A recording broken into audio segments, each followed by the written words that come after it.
북한과 중국을 가르는 중국 단둥시 압록강입니다. 김정은 위원장이 열차를 타고 방중하면 지나게 될 압록강 철교를 중심으로 벌써부터 경계가 삼엄합니다. 강변 둔치와 인근 도로 곳곳에 공안이 배치돼 관광객들을 살피고 접근을 단속하기 위한 경비정도 오갑니다.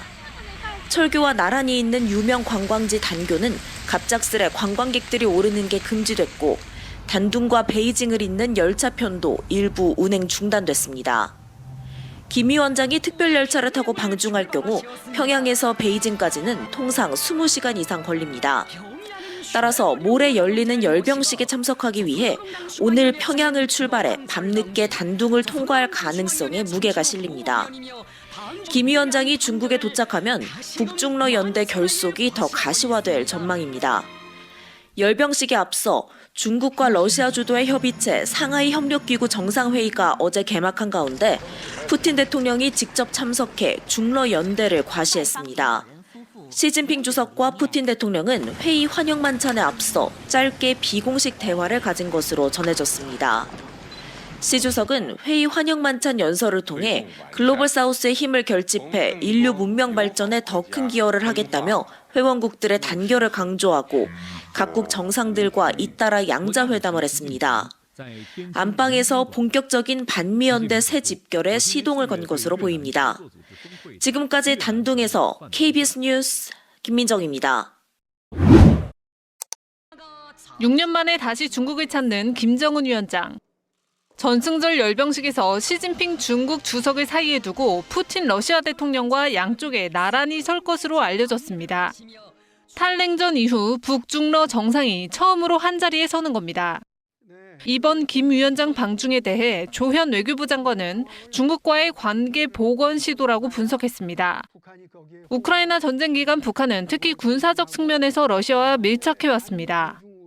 북에서는 러시아의 한계를 알았을 것입니다. 그래서 다소 소원해진 중국과의 관계를 다시 복원시킬 수 있는 기회를 보고 있었지 않았나.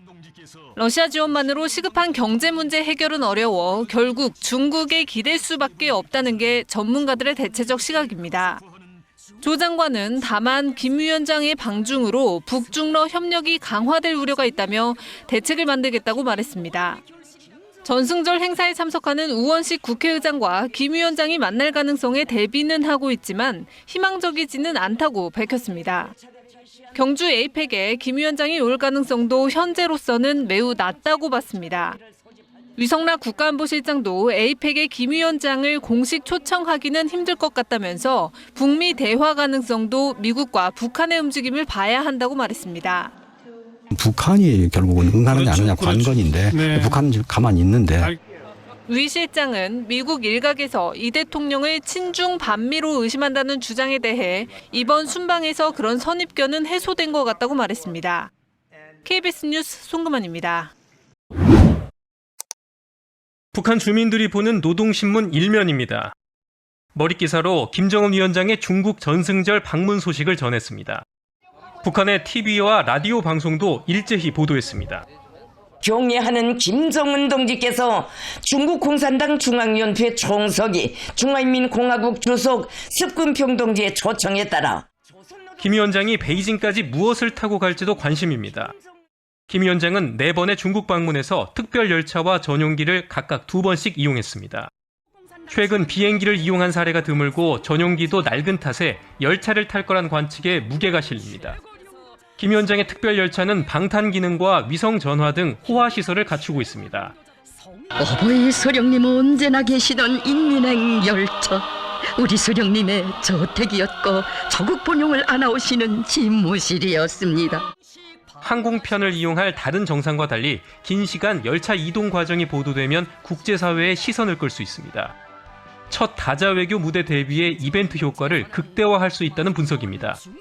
최고의 국빈 배우를 하면서 그 차량만 위해서 한 12시간 정도 차를 전부 다 통제시키고 차가 움직이기 때문에 상대 국가를 방문을 하면서도 최고의 손님으로서 예우를 받는다라는 자부심 같은 것도 있는 거고요. 한편 위성락 국가안보실장은 김 위원장 방중으로 북중러 정상회담이 성사된다면 한미일 협력에 맞서 분열선이 심화될 것으로 우려했습니다. KBS 뉴스 장혁진입니다. 김정은 위원장은 그동안 미국, 중국, 러시아 등과 수차례 정상회교를 했지만 다자무대엔 한 번도 등장하지 않았습니다. 최고 지도자가 주인공이어야 하는 유일 영도 체제인 북한은 여러 지도자 중 하나로 다뤄지는 다자무대를 수십 년간 외면해 왔습니다. 이번 방중이 김정은으로서는 파격적인 선택인 셈입니다. 선택과는 좀 다른 모습을 여러 차례 연출했고 또 그만큼 이것을 통해서 자신이 얻을 것이 많기 때문에 세계와 또 북한 내부에 상당히 선전이 될 거라는 판단을 했겠죠. 북러 밀착 흐름 속에 소원해졌던 중국의 전승 행사에 전격 참석하는 점도 눈여겨볼 대목입니다. 러우 전쟁 종식 국면에서 파병으로 정점을 찍었던 북러 밀착이 약화될 것을 대비해 이번 방문을 북중 관계 복원의 계기로 삼으려는 것으로 보입니다. 또 북한은 최근 한미연합연습과 한일 정상회담 등을 연일 비난해왔는데 한미일 협력이 강화되는 흐름을 의식한 것으로도 풀이됩니다. 한국과 미국이 북미 대화를 손짓하는 상황에서 중국과의 연대를 강화함으로써 북미 협상에서 더 유리한 위치를 차지하려 한다는 분석도 나옵니다. 지금 구도에서 한미동맹도 강화되고 있고 한미일 협력도 강화되고 있기 때문에 이런 상황에서 미국을 좀 더 견제하고 압박하기 위해서 한편 강훈식 대통령 비서실장은 김 위원장의 방중 계획을 사전에 알고 있었고 이번 한미 정상회담도 이에 영향을 받았다고 밝혀 북중 연대 흐름이 이번 한미 간 논의의 주요 고려 사항이었음을 시사했습니다. KBS 뉴스 김기아입니다.